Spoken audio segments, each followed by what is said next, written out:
Oke guys, kembali lagi di Hans Tahu Film. Gue lagi sama Kak Darwin, kita habis ngobrol-ngobrol, sharing tentang makeup special effect dan kita bakal kasih tahu kalian juga apa sih yang kita udah bicarain. Kalian pasti penasaran deh. Jadi nanti kita bakal sharing tentang film Pengabdi Setan yang kalian baru aja tonton, terus pengalaman Kak Darwin sendiri dan seberapa pentingnya sih special effect di dalam film, apalagi film horor ya. Jadi penasaran kan? So stay tune my channel guys.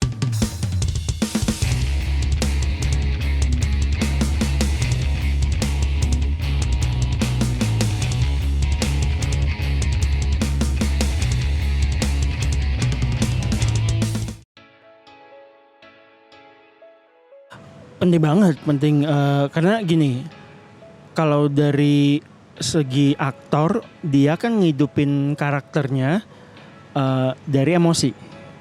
Nah, kalau nggak dibantu dari fisik, dari makeup, sama juga bohong. So, I think karena, penting banget juga karena it's the first thing audience lihat.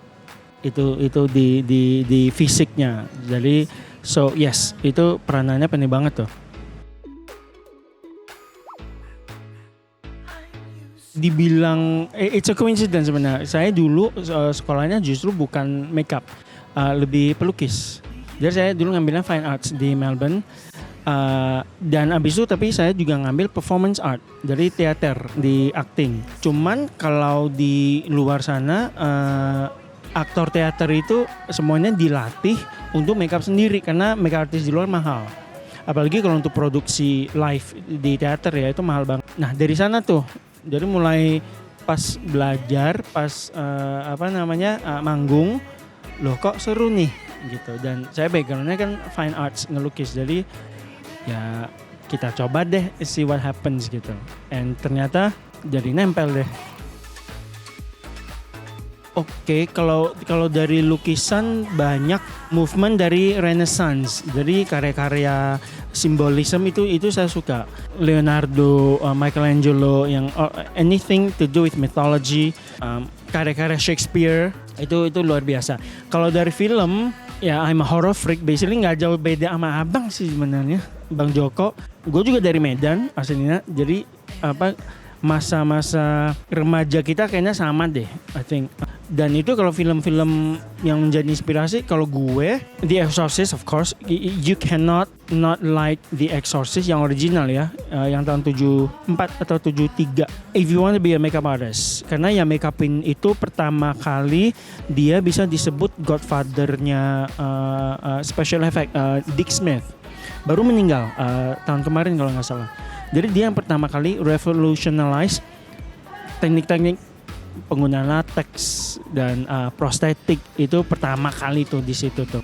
Next itu Bram Stoker's Dracula, itu tahun 92 kalau nggak salah, filmnya Francis Ford Coppola.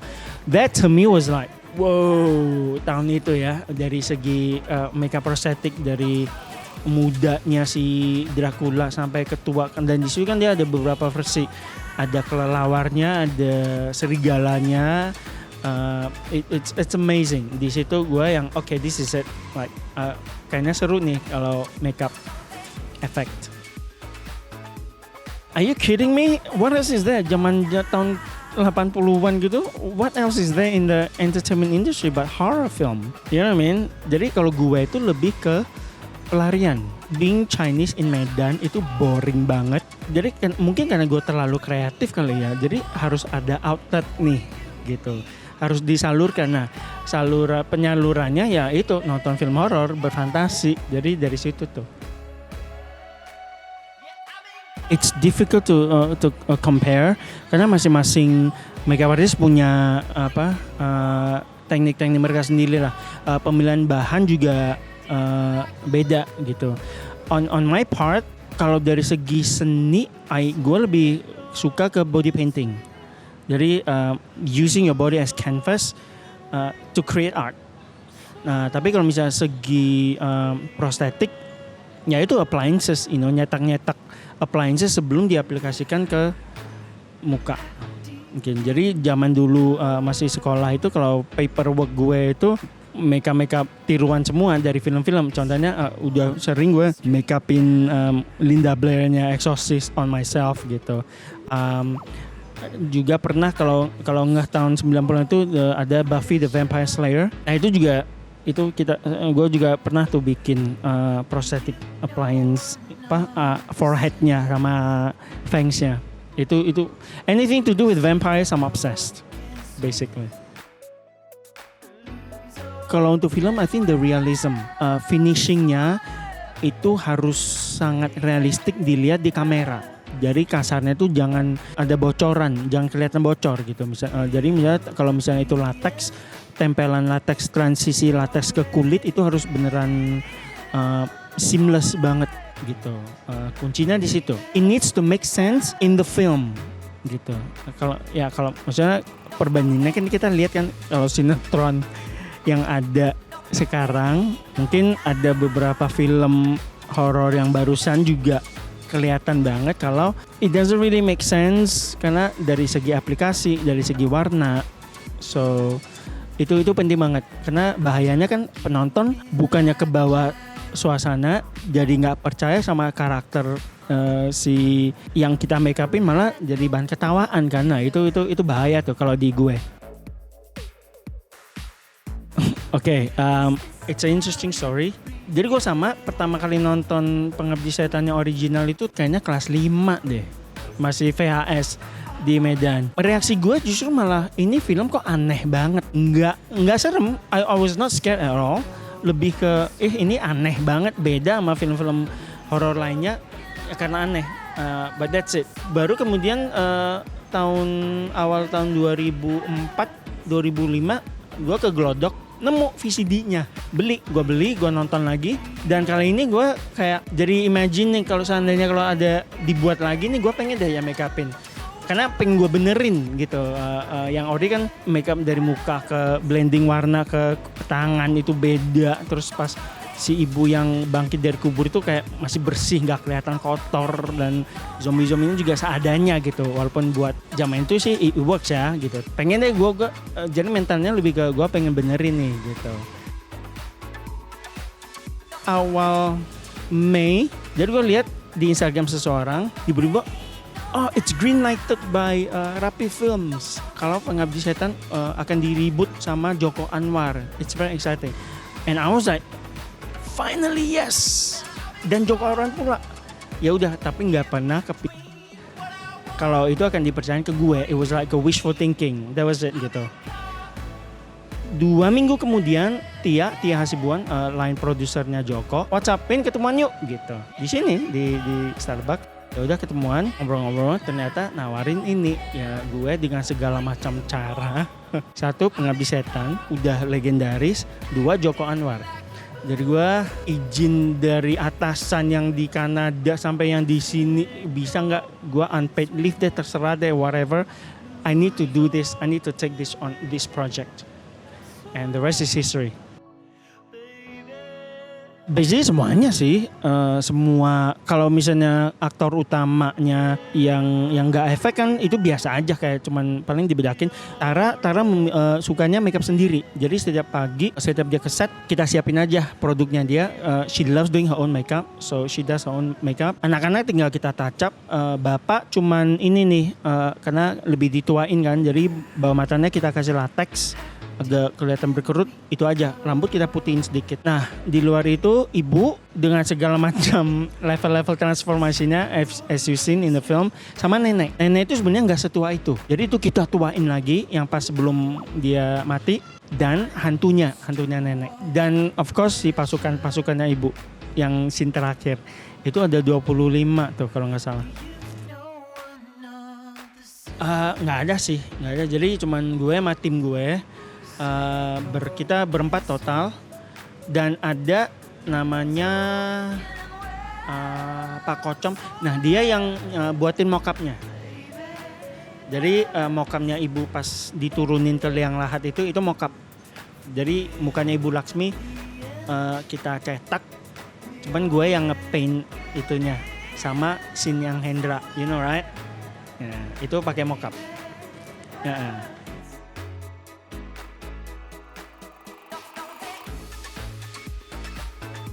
Spesifikly sih enggak. Jadi kita masing-masing kru itu sudah dialokasiin tanggung jawab masing-masing. Cuman kalau misalnya pas lagi ya contohnya dia mau pas mau take scene si 25 itu pasukan ibu, ya kita saling bantu aja. Jadi di antara aku sama Patrice yang desain kostum itu pocong-pocongnya kain-kainnya itu kita bantu kotorin, itu aja sih sebenarnya. Total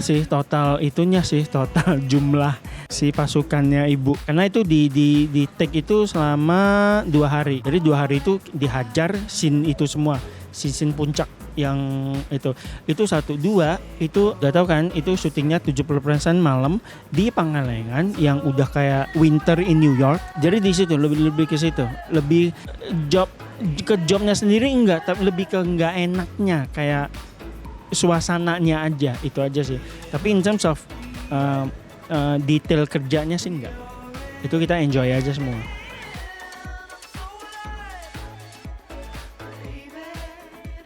I'm already a fan to start off with. Jadi gue the whole time itu kayak idola, kayak fans, pengagum sama idola aja gitu, yang kayak kebo kena cucuk hidung aja. Apa abang bilang apa, ya udah ayo, ya oke bang.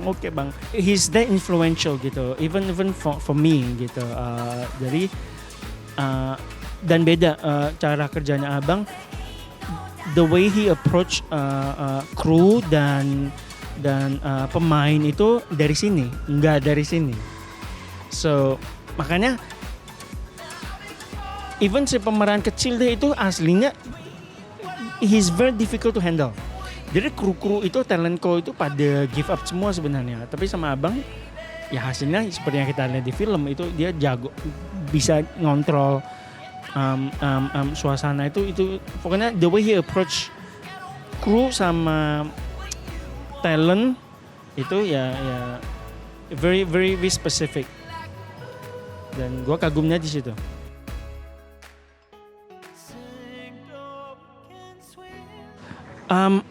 Sebenarnya sih base-nya dari skrip ya, jadi gue lebih emang kayak pas sama abang kalau dari skrip scene-nya kayak gini, gue sih abang sih kasih gambaran aja gitu ya. Kayak contohnya pas ibunya sakit, gue pengennya tapi sakitnya nggak bikin kasihan, malah bikin serem gitu. Nah itu pas Mekates ya kita coba gitu.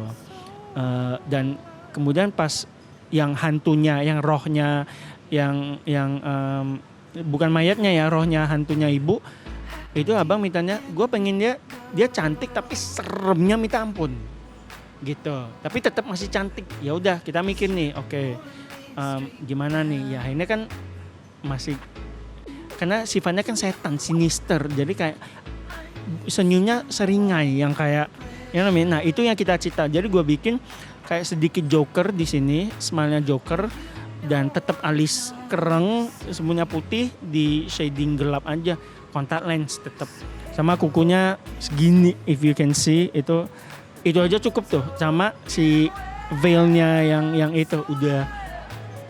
Sekarang jadi pada anak-anak pada Halloween ini gue mau jadi ibu deh. Jadi Falak udah lewat tuh. Jadinya gitu. Sama pas mayatnya, ketika mayatnya ibu bangkit lagi, itu ya kita cuman bikin efek kalau udah sangken, udah mulai kulitnya udah mulai membusuk dan tulang-tulangnya udah keluar. Jadi kita bikinin cheekbones sama ini alisnya kita tonjolin. Jadi kesannya kayak udah gitu. Untuk enggak sih, karena ya itu sebagus gimana pun tetap dari teknologi kan terbatas kalau dipakai buat penonton zaman sekarang gitu. Jadi semuanya itu lebih ke improv. Pas Mekates itu we did a few version, abang tinggal kurang ini, tambah ini, tone warnanya lebih kayak gini, teksturnya lebih kayak gini, sampai ketika tes kamera set it looks good on camera, udah itu aja gitu. First of all I'm already a fan, jadi gue udah nggak tahu dia siapa pas ngomong ketemu abang pertama kali. Terus gue tanya yang main ibu siapa gitu. Ayu Laksmi.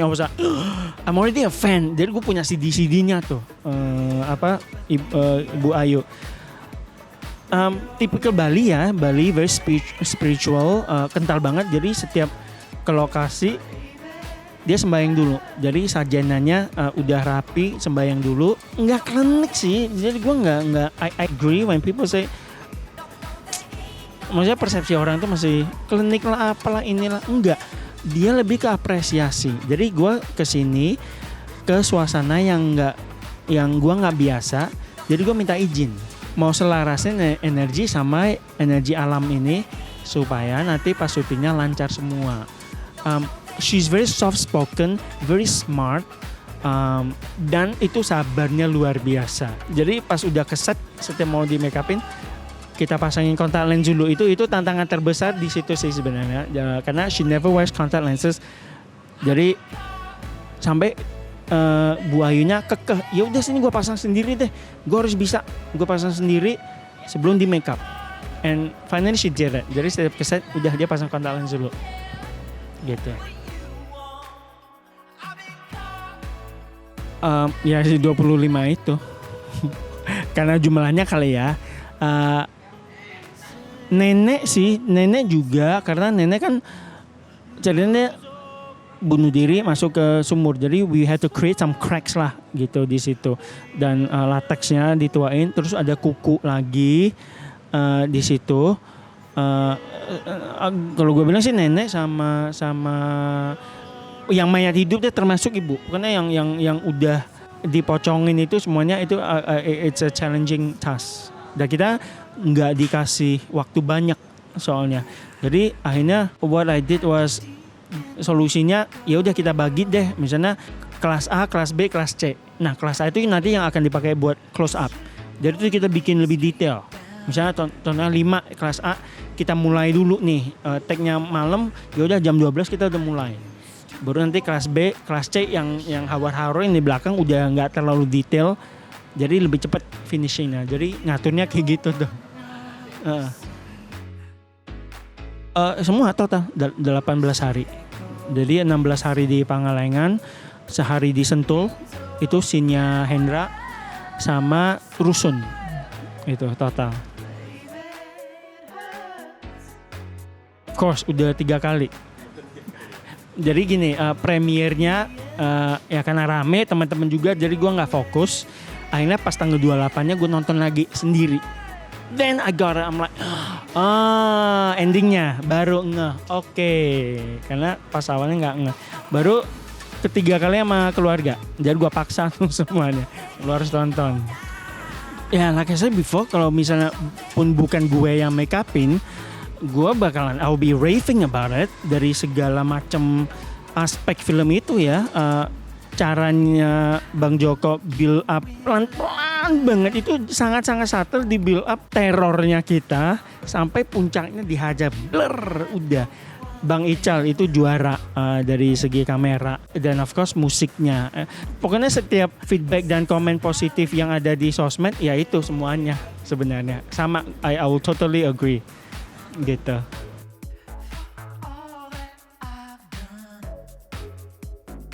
Oke, ya ini di tempat gua ngajar, obviously di Lasa College International Jakarta. Google aja, itu kita offer, dan gue program direkturnya. Jadi itu kita offer full 8 months course, itu intensif dari 0 sampai high tech lah, sampai dari makeup beauty sampai efek itu. So Google aja deh, and I'll see you there.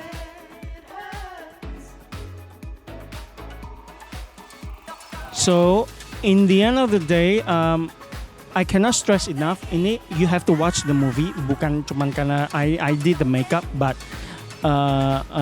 it's by far I think ini best achievementnya Bang Joko, dan juga kasarnya horror film Indonesia sudah balik lagi ke jalur yang sepantasnya. So I encourage you have to watch the movie, dan tolong jangan nonton sendirian. Serius. Teman-teman yang nonton sendirian jadi trauma. Jadi bawa RT, se-RT, sekeluarga, tetangga, teman-teman SMA, reunian, semua ajak kalian tonton. Nggak akan kecewa. It's I have nothing else to say basically. Maksudnya reviewnya udah tau lah kalian. Dan thank you sudah nonton juga, teman-teman yang sudah hari keempat ini sudah mencapai 500.000. So keep the numbers going.